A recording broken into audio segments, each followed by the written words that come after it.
I love Bitcoin, but there's just something incredibly satisfying about having real, fine silver in your pocket. That's why commodity discs are so neat. They're 1-ounce rounds of fine silver with a QR code on the back. Just grab your smartphone's QR reader, scan the coin, and you'll instantly get the silver spot price in Federal Reserve notes and Bitcoin. And if you donate $100 to the Scott Horton Show, he'll send you one. Learn more at facebook.com/commoditydiscs. commoditydiscs.com. All right, y'all, Scott Horton Show. Check out the archives at scotthorton.org. Sign up for the podcast feed there, etc. Follow me on Twitter at Scott Horton Show. Introducing Ken Silverstein. He writes for the New York Observer and is a contributing editor to Vice. And he's written several pieces about the Clinton Foundation, including this one for Harper's Magazine. Shaky Foundations, the Clintons' so-called charitable enterprise, has served as a vehicle to launder money and enrich family friends. And I think this is the same one that we talked about before half a year ago, Ken, but I don't care because it's important. Welcome back to the show. How are you, sir? I'm good, thank you. Good. Appreciate you joining us today. Shaky Foundations, again, at harpers.org. And so, yeah, let's get right into money laundering there. You quote, I believe it's an unnamed expert, as basically reducing the foundation to a money laundering operation, in his words, in this article. How does he back that up? Well, I wouldn't say he is an unnamed source, as sometimes is necessary. He's a former intelligence official who analyzed the foundation. I wouldn't say he reduced it to a money laundering operation. It's much more than that. It's worse than that because it's a money laundering operation. It's a vehicle to enrich cronies. It's a vehicle to promote the Clinton family brand with a lot of very dubious good works. And in my view, it's a manner to contribute to Hillary Clinton's political campaigns, going back to her Senate campaign. But in terms of money laundering, the Clinton Foundation has a partnership with a very sleazy Canadian businessman, really like a Canadian Bernie Madoff, named Frank Giustra. They have various partnerships with Giustra. He's said to be the biggest individual donor to the Clinton Foundation.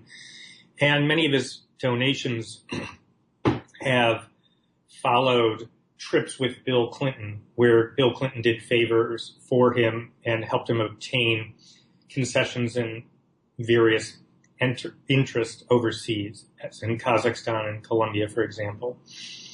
But Giustra has a Canadian charity called the Clinton-Giustra Enterprise Partnership, and basically it allows people to donate anonymously. Not everyone, and they, under pressure, started to reveal some of their donors, but a lot of their donors are still secret. You can donate to this enterprise in Canada. And then this enterprise, the Clinton-Giustra Enterprise Partnership, sends money to the Clinton Foundation, just under the name of the Clinton-Giustra Enterprise Partnership. So nobody really knows where this money is coming from. Say you're some sleaze, crooked businessman or dictator or government that doesn't want the public to know that you're contributing to the Clinton Foundation, and it would be embarrassing for the Clinton Foundation to acknowledge receiving money from certain entities or governments or individuals. So what you could do, and you know, we don't know for sure because the Clinton-Giustra Enterprise Partnership refuses to release all the relevant information, but certainly what you could do is contribute to that Canadian entity anonymously, and then with instructions that the money be forwarded on to the Clinton Foundation and in the United States. And I'm quite sure that that's happened. I've been told that's happened by various people. You can't get either the Clinton Foundation or the Clinton-Giustra Enterprise Partnership to talk about it, which is curious.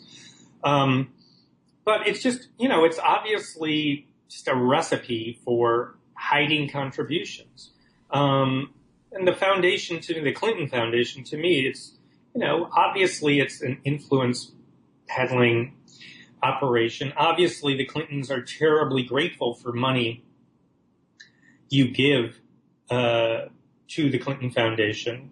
There are limits on what you can just give politically. So there are a variety of ways that people have found to get around those campaign finance rules, which have been gutted by the Supreme Court, as well as everyone knows. Mm-hmm. But this is just one other way for people to give money, and they can say, oh, it's just to help the charitable enterprises of the Clinton Foundation, and then we can talk about that a little bit too. But, look, I constantly hear from liberal types and Hillary supporters when you criticize the foundation, it's like they're not familiar with it. They don't know what it's doing, and I am directly familiar with some of its activity. It's not a terribly inspiring picture. But think about it. If Donald Trump had a family foundation, and he does, but in his case, it shows how cheap he is. He barely gives any money at all. But let's say he was collecting hundreds of millions of dollars in a family foundation, and he becomes president, and he appoints Melania as Secretary of State. I mean, would people look askance at that? Would you go, I wonder if that's a problem? And we're going to take money in from some secret donors and foreign governments, which they lied about. They initially said they weren't going to take foreign money. I mean, this is just self-evidently a problem. If you're not in the tank for Hillary Clinton, you can see that this is a problem. It would be a problem if it was Donald Trump. It would be a problem if it was Bernie Sanders. It would be a problem if it was George W. Bush. Let's just treat this as a situation. Let's treat it equally. Let's look at this as, generically, and, having a enormous foundation where you have a Secretary of State affiliated with it in this way, where it's part of the family foundation. It's pretty much a no-brainer that it's a problem. You don't have to agree with my entire analysis, but, think about it. Donald Trump and Melania's Secretary of State, no problem, right? I want to hear someone defend that. It's a pretty close parallel. It's not exactly precise, but it would raise problems for everyone.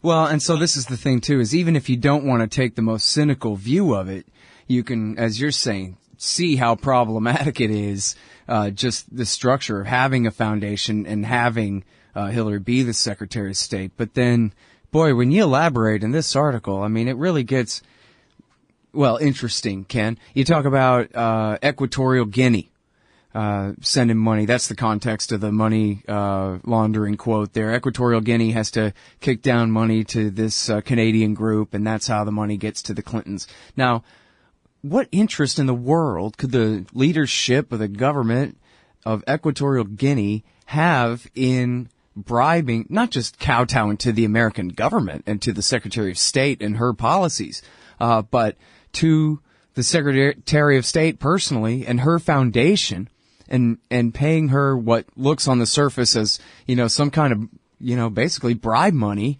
directly to her, like kicking up to, gotta kick up to Paulie and stay on his good side if this was the good fellas, right? Otherwise, is there a particular interest in Equatorial Guinea that the State Department was messing around with right at that time that explains it? Or how does that work? Why would they want to? Well, first off,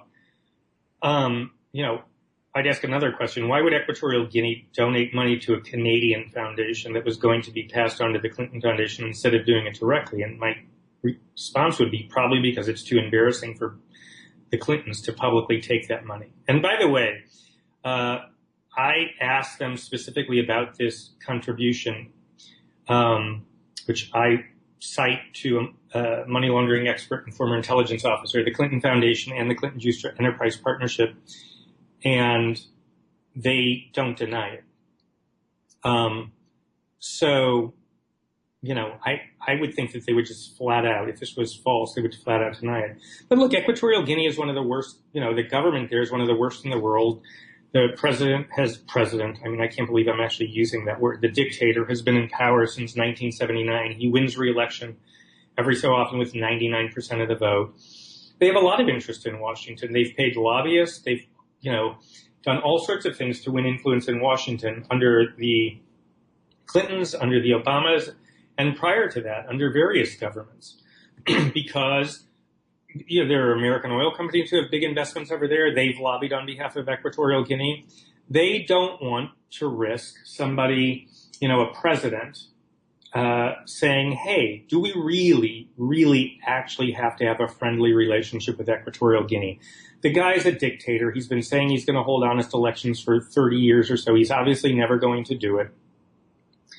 And he doesn't want, the dictator, Obiang, doesn't want pressure. He doesn't want any problems in Washington. He gives money to the Clinton Foundation for the same reason he hires Washington lobbyists, to stay out of trouble. So that, if maybe somebody in Congress, every once in a while this happens, somebody in Congress will say, what is going on? This guy is a rotten bottom feeder dictator. Do we really need to be sucking up to him? So this is just another way to, stay out of trouble. Hillary Clinton was secretary. I don't think anything specific was happening at that time, but they've had lobbyists in Washington for over a decade. This is just part of an influence peddling operation. The foundation is another way to do it. Yeah. Hillary was Secretary of State.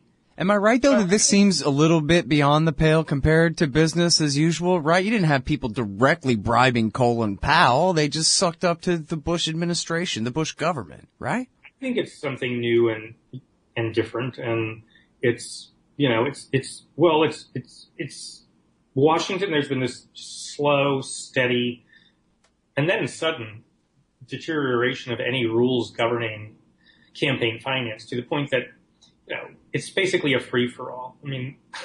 The idea, I think anybody who's watched this pathetic the primary campaign, and watched, embarrassments like Donald Trump and Hillary Clinton emerge as the almost certain nominees, for the United States and, under this ridiculous system with our caucuses and primaries and the superdelegates. The United States has no credibility to preach democracy abroad at all. I would argue. Which, could you please elaborate? Because we hear a little bit of this from time to time, but we very hear of much substance about the bribes and the quid pro quo from the Saudis and the Qataris and the other Gulf states for these massive arms deals. And, this goes back to what you're saying about the double standard here, where if this was Trump we were talking about, holy crap, what a scandal this would be. But people just shrug, I guess, because it's just part of being a Clinton, that's the way business is, or because her political opposition and Bernie Sanders has not gone after her on the issue, and so therefore it's just not an issue for whatever reason. This huge one is getting shoved under the rug, and yet it seems like the arms deals to the Gulf states would be the biggest part of the scandal, no? There are just so many different parts, but yeah, it is a huge double standard, and Sanders finally is talking about it. I don't know what took him so long. He's finally started talking about this crooked foundation.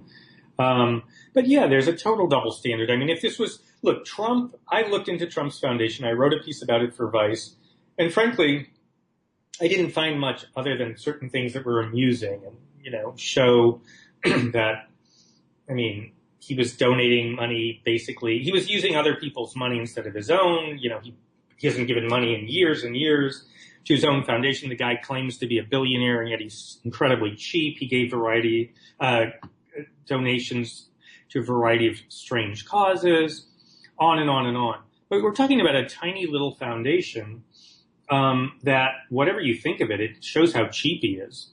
But it doesn't show he's corrupt. I think there are other things you'd go after in terms of pointing to Donald Trump and corruption. The guy's a real estate developer in Queens. Give me a break. He did not make money only the good old-fashioned way of honesty and hard work. That's obvious. But yeah, if this was Trump, if this was the Trump Foundation, people would be going crazy, and in terms of the arms deals, I haven't written about that specifically, but, this is just one way. Countries that bought, as I recall, countries that bought large amounts of weapons from the United States were donating to the Clinton Foundation. To me, that's the sort of thing that can happen if you allow this foundation operating. The blame really goes to Obama. When he picked her as Secretary of State, the Clinton Foundation signed a memorandum of understanding, agreed to by the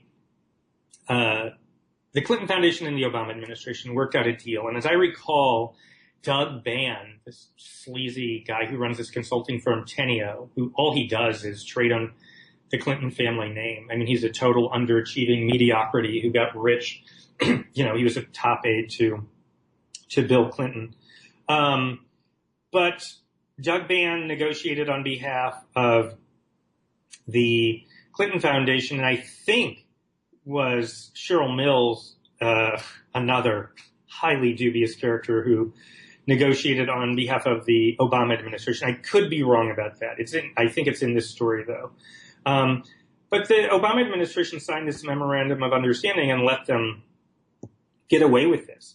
But, why? Like, how do you say we're going to have a Secretary of State who's involved in hugely? She was a trustee at one point. I can't remember. I think well into her term as Secretary of State. Though, again, please read my article because it's a 6-month-old story. But, how do you even allow this to happen? Obama, he donated part of his Nobel Prize winnings to the Clinton Foundation's relief efforts in Haiti. And if anybody's followed that story, talk about a fraud. So, Obama won for whatever reason. We will probably never know what Obama was thinking and why he decided to pick Hillary. I would love to know what the thinking was there. But then to allow... Keep your enemies closer. That's what it was. I have an even more cynical interpretation than that. I think that, that's partly it. But I just wonder what sort of information who knows? You know what? Never mind, because it's all speculation. I honestly don't know. I can't understand why he would have. Picking her, I understand. She was well known. She was, she had come in second in the campaign. There's a logic to that. Yeah, Rahm Emanuel thought it would be nice to not have her in the Senate as an antagonist, but instead to bring her in. That makes sense, there are too. Plenty of explanations. Yeah. But allowing her to operate, allowing this deal with the foundation, that was unforgivable. It was an open door to conflicts of interest and influence peddling with foreign governments. So that is a mystery. Now, here's something that was interesting that your source said in the article, too, was that all you have to do is follow the pattern of speeches where Bill Clinton, the former president, the husband, goes and gives a speech, collects some money, and then a certain amount of time later, the Secretary of State shows up with some policy changes just like they wanted, and how this happened over and over again. I wonder if you checked that. That might even be a fun little infographic about, demonstrating the pattern there. Did you kind of verify his statement about that? I have checked into a few examples, and some of these have been published, and I'm also working on a big story that I really don't want to get into that involves one of these cases. But, you can see in Colombia, for example, when Clinton is down there getting paid huge amounts at exactly the same time that Hillary Clinton is in Colombia sucking up to Alvaro Uribe, who arguably is the worst, most vicious president in modern Latin American history, which says a lot. Hillary was down there sucking up to Uribe. Bill was down there with this Canadian businessman, Frank Giustra, helping him broaden his interest in Colombia. But there are other cases that match up. And what's shocking to me is that, where is the FBI? I mean, look, I'm a journalist. I was going to ask you that in a minute, but go ahead and interview yourself, Ken. Where the hell's the FBI? Well, this is the thing. I don't have the resources to do this, or journalism.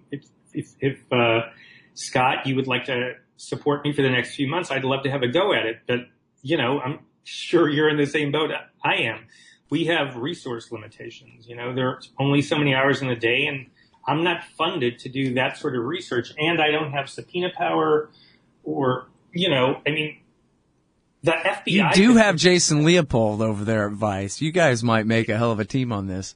Well, I would love to do that, work with him on this. But yeah, it's a, with the proper resources, one could, I think, unravel this thing. But, the interesting thing is going to be to see what happens with the FBI investigation, because they have to be able to unravel this. And it's not even a question of unraveling. Well, and is it an investigation? It's a preliminary one, or it's nothing, or what is it? I think it's a very active investigation. And, there's a State Department investigation on the one component, and FBI investigation. I mean, there's no way they're not looking at this. It's a question of political will. I mean, they're going to have to announce at some point, we're doing something or we're not doing something. Yeah. I mean, I don't think that, one thing that will be really interesting is to see what James Comey does, the head of the FBI, because, does he want to go down in history as the man who whitewashed Hillary Clinton's wrongdoing? Of course. That's a big question. I hope he does. Hey, that's what the FBI is for, whitewashing the Clintons. And vice versa, too, by the way. Yeah, that's true.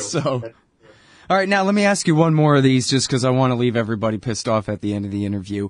What's this about fraud in money for AIDS medicine in Africa, Ken? Well, the Clinton Foundation has, one of its big boasting points is how much they've done to fight AIDS. And all I can tell you is, I think that's in that's in a different story, right? No, it's in the same one, Shaky Foundations. Oh, okay. Well, I've written a few stories. One focused on that, and if you just search for my name and unfortunately AIDS and Clinton Foundation, you'll find a more detailed story. But okay. They took in a lot more money than they spent. They have achieved it's all market-driven solutions. If you look behind the Clinton Foundation, they make money in a lot of cases on their so-called relief efforts or their charitable efforts. And in terms of AIDS, I just know they collected way more than they spent. And their effort was headed by Ira Magaziner, former Clinton, basically known for the catastrophic 1993 healthcare disaster, healthcare, quote, reform, who ran it out of the Clinton Foundation's AIDS effort out of his own private consulting firm. And he was getting paid to do it. The Clinton Foundation is a cesspool. You just scratch the surface. And this is why the FBI doesn't even have to look at, matching up every single speaking engagement and bills with a trip by Hillary. There's so much low-hanging fruit here. Yeah. Well, now what about Congress, too? You mentioned the Benghazi committee was looking into this some, although, boy, that's a stupid name for a committee to look into anything. But is there any progress there? Any, at least documents released by them or anything like that? Well, to be honest, I haven't, there really is a lot of good information that's come out of this committee. But, the name scares people away. And this is a big problem with the Clintons in general, is that there's a lot of right-wing nuts who go after the Clintons, and sometimes on good grounds, solid grounds. I don't want to, Even the Benghazi thing is a thing. It's just the way that they accuse about it makes a parody out of them, despite the actual weight of whatever it is. Yeah, it detracts from the real charges. And that happens a lot, unfortunately. But part of the blame is that on the liberal side, and the media side, people don't want to take these issues up. It's hard to get, Harper's is, pretty eclectic, and Harper's will publish anything. That's a great thing about Harper's, is that it doesn't have political, quote, standards, meaning that they'll run something, whether it's critical of Trump or Hillary, or anybody, or Bernie, I'm sure, for that matter. But there aren't a lot of outlets that do that. And so I think part of the problem is that, you've got the right-wing media going after this. And sometimes really, in ways, you look at the outlet and you might go, oh, Fox News, it's a pile of junk. You have to read the stories. Some of the stories by Fox have been really good. People want to just dismiss Fox as all junk. It's not. Read the individual stories. It's like anything else. You can't dismiss it and just say, oh, it's Fox News, or pick your other, most hated right-wing outlet. Some of them, are, a lot of it is pure junk. But there are some really good stories that have been done in the conservative media. And I shouldn't say a lot of it is pure junk. I don't really know. There are some stories that I think can never be proven, and so I don't pay attention to them. But there are a lot of charges that seem pretty outrageous. In some ways, you might go, oh my God, it's just right-wing, the right-wing attack machine, which that term was created by David Brock, who's now part of the Clinton attack machine. Mm-hmm. And is about as dishonest as one could possibly get. I mean, God, professional liar. But you've got to read the stories. If you're going to dismiss stories about the Clinton Foundation or Bill Clinton and being a sexual predator, and it's another one where people go, oh, come on, that, that's getting carried away. I mean, he is a sexual predator. I mean, it's pretty obvious. Like, it's a mystery to me why. Well, what happened was, and you'll remember that NBC News held the Juanita Broaddrick interview until 1 week, maybe 2, after Bill Clinton's acquittal in the Senate. Right when not 1 out of 300 million Americans wanted to hear another Clinton sex scandal whatsoever. And he refused to comment on it. And Sam Donaldson was the only one who pressed him on it for a minute. And then that was it. And the story just died. And no one even ever heard of Juanita Broaddrick. They only think of Paula Jones, who, right. He was rude to her, but she didn't really have a case. And the Lewinsky thing, well, it was consensual at least. So what are you talking about, rape? What do you mean? Nobody ever heard of Juanita Broaddrick. If they ever had to give her story a fair shake, that would be a whole different story. But unfortunately, That was the way it got buried. All right. Well, thanks very much. I really appreciate your time, Ken. All right, y'all. That is Ken Silverstein, and he's at the New York Observer and is a contributing editor to Vice. And thanks, y'all, for listening. ScottHorton.org for the archives. Sign up for the podcast feed there. ScottHorton.org/donate if you want to help support. And follow me on Twitter at Scott Horton Show. Hey, y'all, Scott here. Check out Jacob Hornberger's great new book, The CIA, Terrorism, and the Cold War, The Evil of the National Security State. They swear we need them, but the Future Freedom Foundation's Hornberger's having none of it. Hornberger shows how from the beginning, empire has diminished Americans' freedom far more than our enemies ever could, and all while undermining everything we profess to believe in and dealing with other nations. The CIA, Terrorism, and the Cold War, The Evil of the National Security State by Jacob Hornberger. Get it on Kindle for just $1 at Amazon.com. Hey, all, Scott Horton here to tell you about this great new ebook by longtime Future Freedom author Scott McPherson. Freedom and Security, the Second Amendment and the Right to Keep and Bear Arms. This is the definitive principled case in favor of gun rights and against gun control. America is exceptional. Here the people come first, and we refuse to allow the state a monopoly on firearms. Our liberty depends on it. Get Scott McPherson's Freedom and Security, the Second Amendment and the Right to Keep and Bear Arms on Kindle at Amazon.com today. Hey, all, Scott here. First, I want to take a second to thank all the show's listeners, sponsors, and supporters for helping make the show what it is. I literally couldn't do it without you. And now I want to tell you about the newest way to help support the show. Whenever you shop at Amazon.com, stop by ScottHorton.org first, and just click the Amazon logo on the right side of the page. That way the show will get a kickback from Amazon's end of the sale. It won't cost you an extra cent. And it's not just books. Amazon.com sells just about everything in the world, except cars, I think. So whatever you need, they've got it. Just click the Amazon logo on the right side of the page at ScottHorton.org, or go to ScottHorton.org/Amazon.